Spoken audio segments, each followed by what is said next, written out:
o dia em que algo terrível sairá do buraco mais profundo do mundo.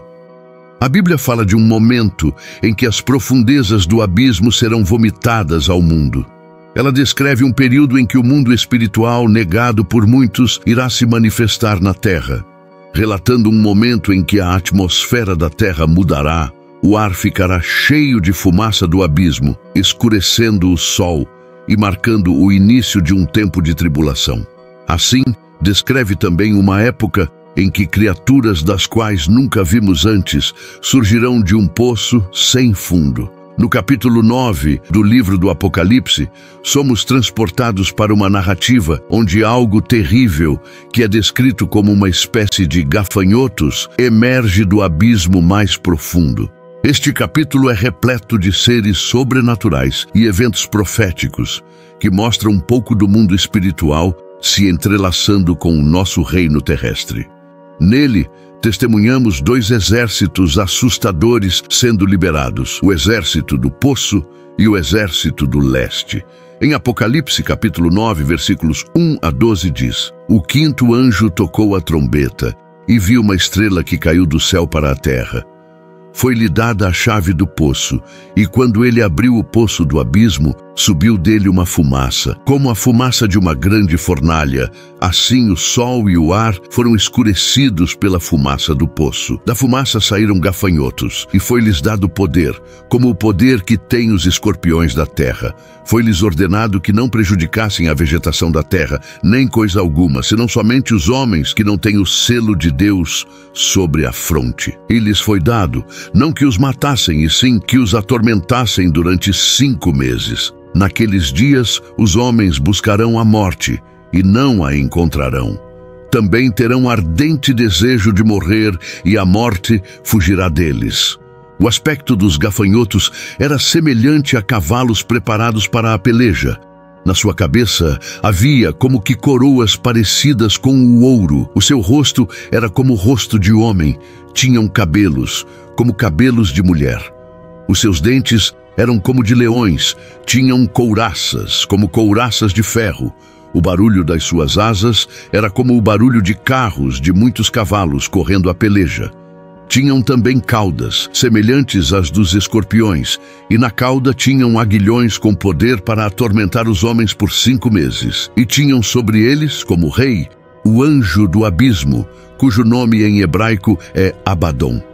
João, a quem foram concedidas essas visões do fim dos tempos, observou que as entidades emergentes do abismo não estavam sem liderança, mas eram governadas por um rei. Este rei não era apenas uma figura, mas sim uma entidade significativa, e seu nome era Abaddon.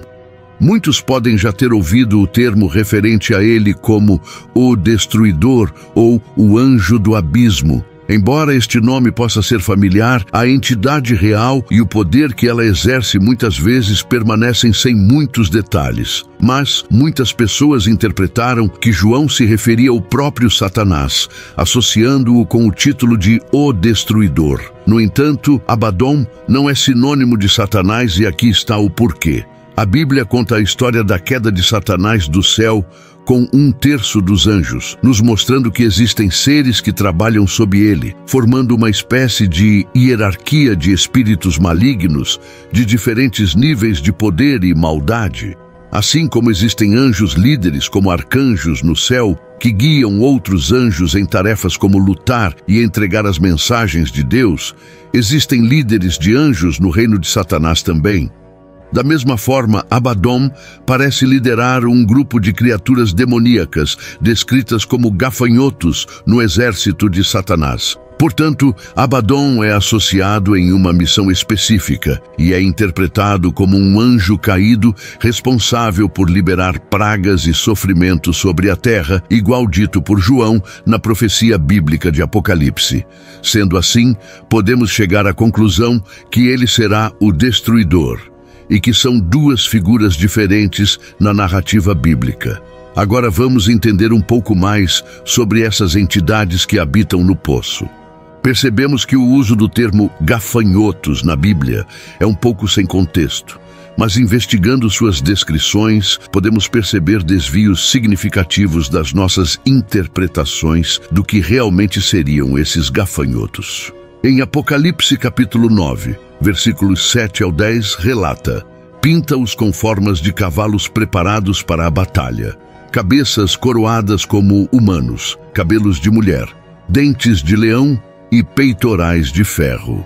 Suas asas se harmonizam ao som de carruagens lideradas por muitos cavalos correndo para a batalha, e suas caudas são semelhantes a escorpiões. Esta passagem relata que a representação de João sobre os gafanhotos é uma metáfora. Eles podem ter sido usados para representar a missão que essas entidades farão e a quantidade dos mesmos. Gafanhotos tradicionais são sinônimos da destruição da vida vegetal e são normalmente incontáveis, aparecendo em milhares ou centenas de milhares. E de acordo com o relato, eles evitam plantas e atacam homens, como escorpiões atacam. E podemos chegar à conclusão de que eles são uma visual representação das hordas de demônios soltas sobre a terra e serão literalmente inumeráveis. É importante ressaltar que existem outras interpretações sobre quem são esses gafanhotos, pois João, limitado pela linguagem e conhecimento de seu tempo, os descreveu em termos que ele entendia, relacionando-os a gafanhotos devido à sua aparência, quantidades ou capacidades destrutivas. Agora, o que seria o exército do leste, que também foi relatado no capítulo 9 de Apocalipse? Vamos conferir a seguinte passagem para entendermos. Apocalipse capítulo 9, versículos 13 ao 21. Então o sexto anjo tocou a sua trombeta e ouvi uma voz que vinha das quatro pontas do altar de ouro que está diante de Deus. Ela dizia ao sexto anjo, que tinha a trombeta: solte os quatro anjos que estão amarrados junto ao grande rio Eufrates. E foram soltos os quatro anjos que estavam preparados para a hora, o dia, o mês e o ano, a fim de matar 1/3 da humanidade. O número dos cavaleiros do exército era de 20.000 vezes 10 milhares de milhares. Eu ouvi o seu número. Assim vi os cavalos nessa visão. Os que os montavam usavam couraças vermelhas, azuis e amarelas. As cabeças dos cavalos eram como cabeças de leões, e de suas bocas saía fogo, fumaça e enxofre. 1/3 da humanidade foi morto pelo fogo, pela fumaça e pelo enxofre que saíam de suas bocas, pois o poder dos cavalos estava em suas bocas e em suas caudas. Suas caudas pareciam com cabeças de serpentes, e com elas causavam dano. O restante da humanidade, aqueles que não foram mortos por esses flagelos, não se arrependeu das obras das suas mãos. Eles não deixaram de adorar os demônios e os ídolos de ouro, prata, bronze, pedra e madeira, ídolos que não podem ver, ouvir nem andar. Não se arrependeram dos seus homicídios, das suas feitiçarias, das suas imoralidades sexuais, nem dos seus roubos. A interpretação dessa profecia é dada com anjos, que lideram um exército para eliminar mais da metade da população. Mas ainda assim, terão aqueles que ficarão no pecado, mesmo com a palavra de Deus se cumprindo. Houve um começo e haverá um fim. Deus tem a história em uma linha do tempo, como atesta a Bíblia. João fez seu papel em nos informar do que está por vir. Agora, nosso dever é que sigamos os passos de Cristo e fiquemos firmes e com fé. Espero que você tenha aprendido um pouquinho mais hoje e deixe aqui nos comentários se você já sabia dessas partes proféticas da Bíblia. E considere se inscrever em nosso canal para não perder os próximos conteúdos. Sendo assim, até o próximo vídeo. Deus abençoe.